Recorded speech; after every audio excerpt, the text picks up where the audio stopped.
Hey, what's going on, friend? I'm Juan Pablo. Today's topic, how credit repair helped me quit my day job through real estate investing.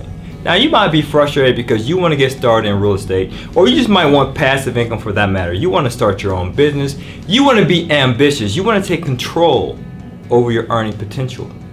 However, you have one little thing holding you back: your FICO score.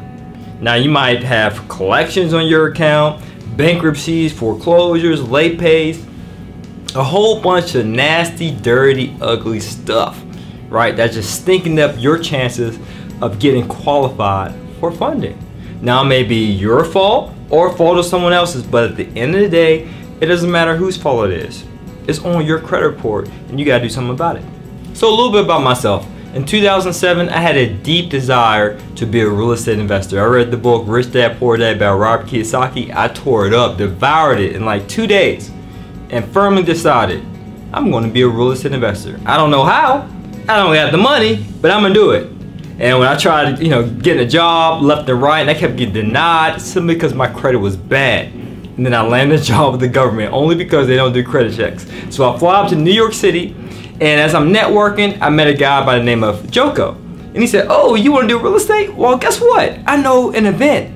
In fact, I know a group in Harlem. They meet up every third Saturday of the month. You should definitely check it out." I checked it out. And even though they were saying all this stuff about cash or cash return, and they were talking about cap rates, it was well over my head. I felt like a fifth grader in a college course. However, I felt like I belonged. And I said, you know what? I want to be a real estate investor. So the first thing I learned about being a real estate investor is that you should find the money. So I went finding the money. And then I realized, oh, well, I need to find the money and find the deal. So I ended up going to an open house, and the real estate agent said, okay, well, you want to get a property done? You want to be an investor? First thing you need to do is find the money. Get a mortgage. So I applied for a mortgage, and my credit wasn't looking too pretty. I had collections. I had a high debt to credit ratio, which means my debt utilization. I was using too much of my credit card debt. Over 30%. You should have your debt utilization below 30%. And I had late pays on my credit report, charge-offs, because I paid myself through college, and I just wasn't financially responsible enough just to pay my bills on time, just the minimum payment. And that was pretty difficult, to accept that I put myself in this position. Now, I could have easily pointed the finger at other people that I might have co-signed stuff for and end up firing back on me because they didn't end up making a payment and so forth. But I said, at the end of the day, I got to take responsibility for my own actions. And if I can take responsibility for my own actions, I can change my mindset, I can change what I'm doing, and I can move forward and get started in improving my financial situation. So the first thing I did was credit repair. It was tough. You know how it is when you got like a lot of stuff under the bed and you don't want to go under the bed and take a look at it, because you might find that old bowl of Cheerios is just like stinking up your whole room, and then your mom found out and she's gonna tell your auntie or your cousins about how dirty you are and this and that. I feel the same way. Man, if I go to a mortgage lender, if I go to a credit repair company, they're gonna look under the bed and pull out my credit report, and they're gonna see all this nasty, dirty stuff that I've done in the past. And in fact, they might tell others about me, and I'm gonna feel ashamed, because they're exposing me, right? But I realized, you know what? Who goes to the doctor? The sick. And if you're sick and you go to a doctor, to a physician, you're going to bear all. So that way they can prescribe the right remedy, the right prescription, the right cure to help you in your time of need. And so I had to have that shift in mindset. Say, you know what? Who cares? I need assistance. I need help.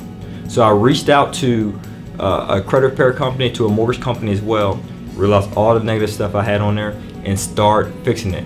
By the way, guys, credit is not the end all be all. It can be fixed. So if you're in that situation in which you have bankruptcies, foreclosures, tax liens, judgments, public records, collection accounts, charge-offs, medical bills, late pays on your student loans, you can get all that stuff removed, and we can help you do that. We are a resource to help you with that. So back to the story. I went to the open house, applied for a mortgage. After credit repair, I was able to qualify for an FHA. I only needed a 620 FICO score in which I can acquire a duplex, where I can live in one unit and rent out the other. So in that situation, as a result of credit repair, I was able to qualify for an FHA mortgage with a low credit criteria of a 620 FICO score, where I could live in one unit, rent out the other, So that way I became a real estate investor at the ripe age of 26. But I didn't want to stop there because I wanted enough passive income from my rental portfolio that exceeded my living expenses. Passive income is income you receive on a consistent basis with little to no work required. That's what I wanted, and I realized real estate can help me. And I chose real estate at any other business, any other asset, because I can use leverage. I can walk into a bank and say, hey, I want to buy this property. Can you give me 80% of the mortgage? 80% of the financing? And they'll say yes. Try doing that with other assets. So that's why I chose real estate. So after I bought my first property, my duplex, where I lived in one unit and rent out the other, I realized, whoa, I need to get more. But I need to make sure I qualify. Now for investment mortgages, the FICO score is a tad bit higher than FHA. You might not get an investment mortgage with a 620 FICO score. You may need somewhere between a 640 and a 680. So I continue to repair my credit, continue to dispute all those negative items that made my credit report look ugly. So I can have that pretty credit, that Holly Berry credit, so that every mortgage lender, every business credit card company would perceive me as an attractive borrower. So I reached my FICO score to a 680, and that's when I came across business credit. So then I began to use that 1-2 combo. I'll use business credit for down payments and mortgages to finance the other 80%. Mortgages 80%, seller financing 10%, business credit another 10%. So I was 100% financing my deals, hence the name of the company and the website, 100percentfinance.com. And I was able to buy properties left and right, as long as those properties produce enough income that it paid all the bills, all the expenses, all the debt service, the reserves, and paid me as well. I said, hey, why not do this all the time? Wash, rinse, and repeat. And the only thing that I needed to do was just fix my credit. Most lenders think like this, whether it's a mortgage, business credit card company, or even seller for seller financing. They say, well, if this person is prudent in managing his or her own personal finances, which is predicated by their FICO score on their credit report, more than likely, this person will be prudent in managing the finances of a business. More than likely, this person will be prudent in repaying me for this mortgage. More than likely, this person will be prudent in repaying me for the seller financing that I'm giving this person. More than likely, this person will repay me for business credit. That's how all lenders think, right? If I have a positive payment history with you, and I've proven myself to be credible as a borrower, I have a high credit worthiness as a borrower, and if I keep asking you for a $5 loan here, $10, $20 here, and I always repaid you with interest, with points, of course, you will say yes to future requests for financing. The same thing goes for investment mortgages. So if you're in that situation in which you want to become financially free, you want to say goodbye to the 9 to 5, you want to have enough passive income that exceeds your paycheck and your living expenses so that you can pursue your purpose in life, don't allow credit to hold you back from your purpose. Don't allow credit to hold you back from living the lifestyle that you aim to lead. Don't let credit hold you back from leaving an inheritance to your children. Don't let credit hold you back from generational wealth. Simply because you want to find out a way to get around it. Just tackle the problem head on. Take a look at your credit report.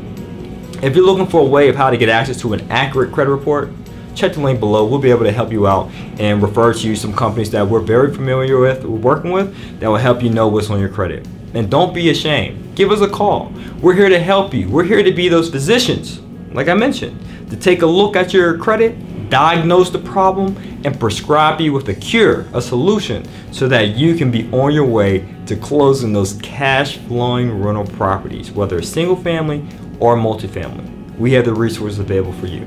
So I want you to take action today. Once this video closes, I want you to check the link below and apply. We provide free consultation to all those who apply. I wish you the best. As always, guys, this is to your success. Your team to earn passively, live passively. And by the way, if you're wondering, I have 48 units in my rental portfolio with a 6th unit under contract. All because I took action on my personal credit. Hopefully you'll join me. Take care.